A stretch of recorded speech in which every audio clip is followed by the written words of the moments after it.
Good morning dear students, welcome to Safalta career institute. दोस्तों, current affairs 12 जुलाई के current affairs को लेकर के आए हैं।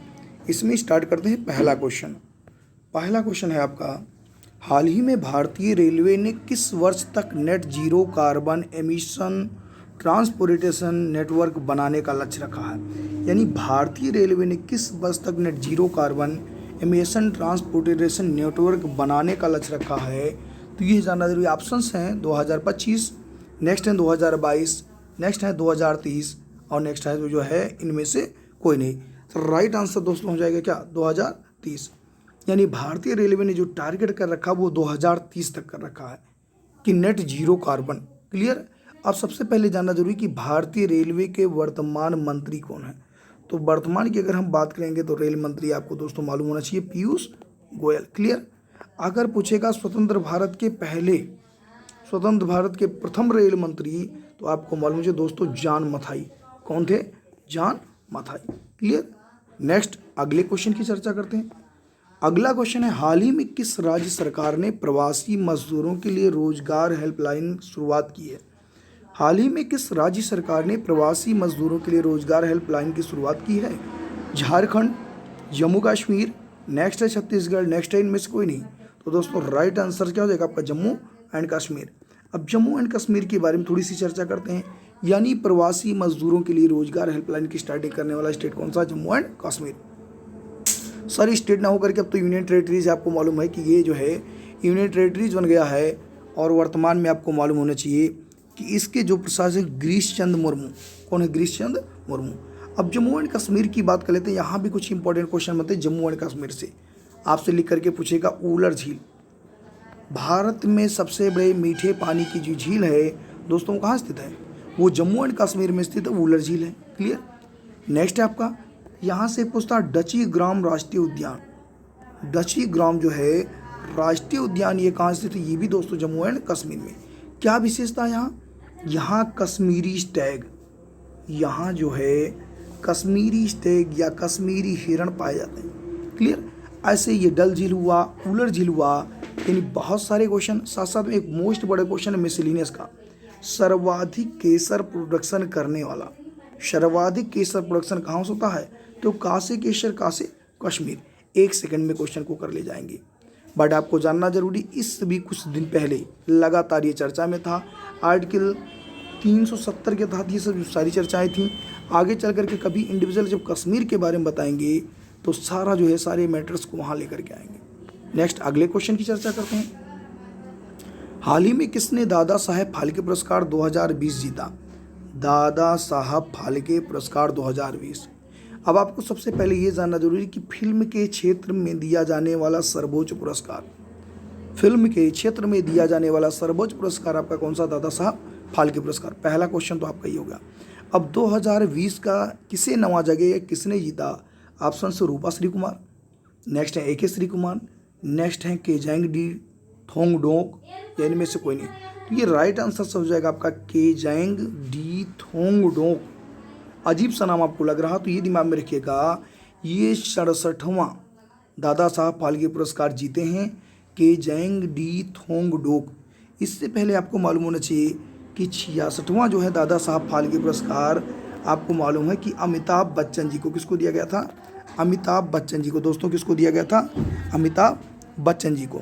और इससे पहले की अगर हम बात करें दोस्तों तो 65वां आपको मालूम चाहिए विनोद खन्ना को। दोस्तों किसको, विनोद खन्ना को।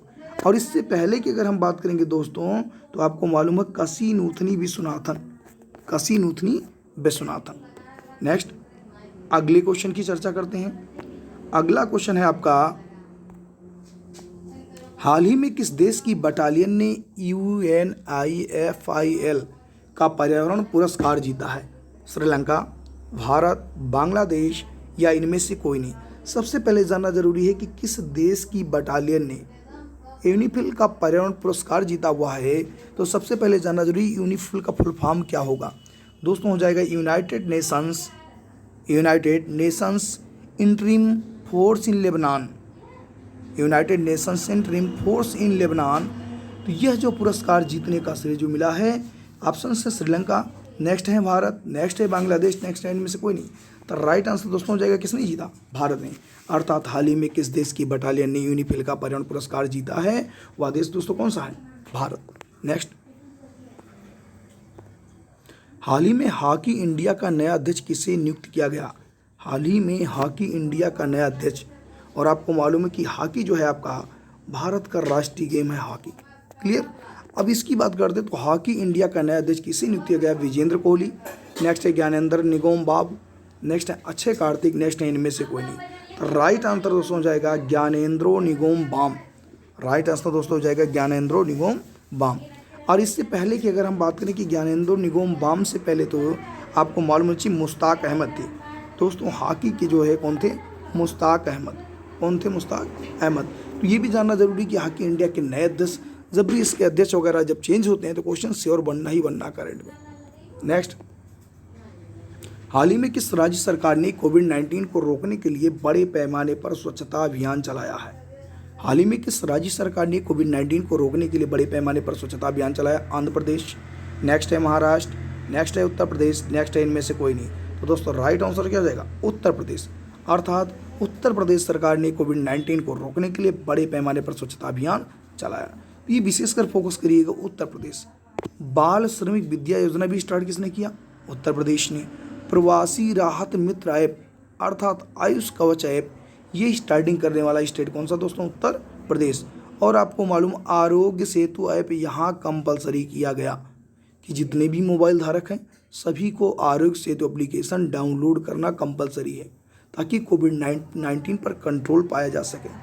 ये जानना जरूरी कि यूपी, अब यूपी के गठन वगैरह की अगर बात करेंगे तो आपको मालूम है दोस्तों 24 जनवरी 1950, 24 जनवरी 1950। अब इसके जो है उत्तर प्रदेश से संबंधित जो है आप ये ध्यान रखिएगा कि 24 जनवरी 1950 से संबंधित अगर उत्तर प्रदेश के अगर गठन की बात करेंगे, साथ साथ में उत्तर प्रदेश के राजकीय पशु, राजकीय पक्षी, तो ये सब आपको रटा होना चाहिए। बहुत ही सिंपल क्वेश्चन है, आते श्योर है, तो इसको आप ध्यान दीजिएगा। नेक्स्ट है अगला क्वेश्चन आपका, हाल ही में फ्लिपकार्ट ने कला शिल्प और हथकरघा क्षेत्र को बढ़ावा देने के लिए किस राज्य सरकार के साथ समझौता किया है। फ्लिपकार्ट ने कला शिल्प और हथकरघा क्षेत्र को बढ़ावा देने के लिए किस राज्य सरकार के साथ समझौता किया है, कर्नाटक, महाराष्ट्र, नागालैंड, इनमें से कोई नहीं। तो दोस्तों राइट आंसर हो जाएगा कर्नाटक, क्या हो जाएगा, कर्नाटक। और यहाँ ऑनलाइन कोचिंग प्लेटफॉर्म, कल ही के वीडियो में मैंने बताया था आप लोगों को कि online coaching platform get set go का शुभारंभ किस सरकार ने किया, कर्नाटक ने किया। और आपको मालूम है कि जैसे भी आरोग्य सेतु ऐप आपने पढ़ा, उत्तर प्रदेश की सरकार ने, ऐसे कोरोना वॉच ऐप किस सरकार ने, कर्नाटक। और यहाँ बुखार क्लिनिक स्थापित करने की दोस्तों घोषणा की गई है, और किस सरकार ने किया दोस्तों, कर्नाटक ने। अब कर्नाटक की कैपिटल क्या है आपको मालूम है, बेंगलुरु। दोस्तों क्या है, बेंगलुरु। आपको मालूम है बेंगलुरु सिलिकॉन वैली कहते हैं, क्या कहते हैं दोस्तों, सिलिकॉन वैली। ऐसे बहुत सारे क्वेश्चन यहाँ हैं, जब कभी इंडिविजुअल बेंगलुरु वगैरह की बात होगी तो चर्चा करेंगे इस क्वेश्चन पर। हाल ही में विश्व जनसंख्या दिवस कब मनाया गया। हाल ही में विश्व जनसंख्या दिवस कब मनाया गया, 10 जुलाई, 9 जुलाई, 11 जुलाई, या इनमें से कोई नहीं। वर्ल्ड पॉपुलेशन डे जो हम सेलिब्रेट करते हैं दोस्तों, कभी जो दोस्तों सेलिब्रेट करते हैं 11 जुलाई को। अर्थात 11 जुलाई को एक जागरूकता फैलाई जाती है विश्व जनसंख्या दिवस को लेकर के। तो वर्ल्ड पॉपुलेशन डे की अगर हम बात करेंगे तो दोस्तों क्या हो जाएगा, 11 जुलाई। थैंक यू दोस्तों, इस वीडियो में इतना ही।